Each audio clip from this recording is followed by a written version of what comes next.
హబక్కూకు గ్రంథము 3వ అధ్యాయము.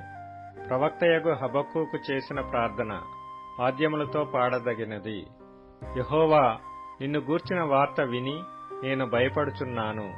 యెహోవా, సంవత్సరములు జరుగుచుండగా నీ కార్యము నూతనపరచుము. సంవత్సరములు జరుగుచుండగా దానిని తెలియజేయుము.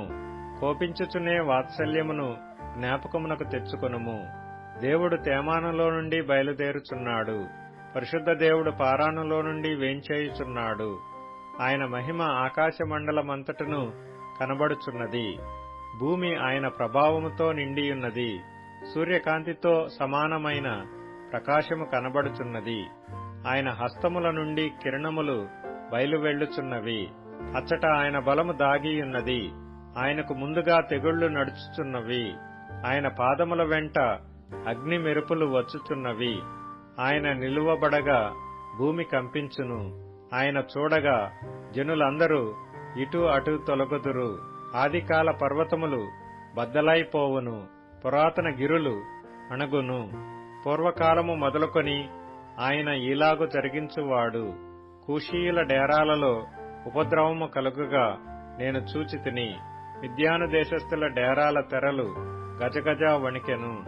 యెహోవా, నదుల మీద నీకు కోపము కలిగినందున, నదుల మీద నీకు ఉగ్రత కలిగినందున, సముద్రము మీద నీకు ఉగ్రత కలిగినందున నీ గుర్రములను కట్టుకొని రక్షణార్థమైన రథముల మీద ఎక్కి వచ్చుచున్నావు.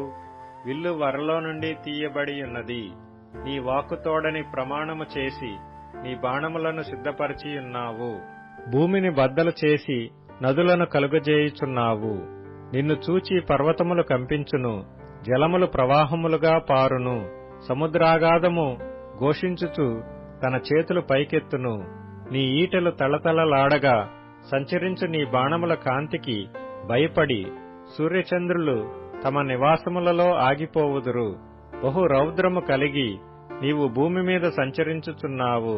మహోగ్రుడవై జనములను అణగద్రొక్కుచున్నావు. నీ జనులను రక్షించుటకు నీవు బయలుదేరుచున్నావు. నీవు నియమించిన అభిషిక్తుని రక్షించుటకు బయలుదేరుచున్నావు. దుష్టుల కుటుంబీకులలో ప్రధానుడొకడుండకుండా వారి తలను మెడను ఖండించి వారిని నిర్మూలము చేయుచున్నావు. బేదలను రహస్యముగా మృంగివేయవలెనని ఉప్పొంగుచు నన్ను పొడిచేయుటకై తుఫాను వలె వచ్చు యోధుల తలలలో రాజు యొక్క ఈటెలను నాటుచున్నావు. నీవు సముద్రమును త్రొక్కుచు సంచరించుచునున్నావు. నీ గుర్రములు మహాసముద్ర జలరాశులను త్రొక్కును. నేను వినగా జనుల మీదికి వచ్చువారు సమీపించు వరకు నేను ఊరకొని శ్రమ దినము కొరకు కనిపెట్టవలసి ఉన్నది. నా అంతరంగము కలవరపడుచున్నది. ఆ శబ్దమునకు నా పెదవులు కదలుచున్నవి. నా ఎముకలు కుళ్ళిపోవుచున్నవి. నా కాళ్లు వణుకుచున్నవి. అంజూరపు చెట్లు పూయకుండినను, ద్రాక్ష చెట్లు ఫలింపకపోయినను, ఒలీవ చెట్లు కాపులేకయుండినను, చేనిలోని పైరు పంటకు రాకపోయినను, గొర్రెలు దొడ్డిలో లేకపోయినను, సాలలో పశువులు లేకపోయినను, నేను యెహోవాయందు ఆనందించెదను. నా రక్షణకర్తయైన నా దేవుని యందు నేను సంతోషించెదను. ప్రభువగు యెహోవాయే నాకు బలము. ఆయన నా కాళ్లను లేడి కాళ్ల వలె చేయును.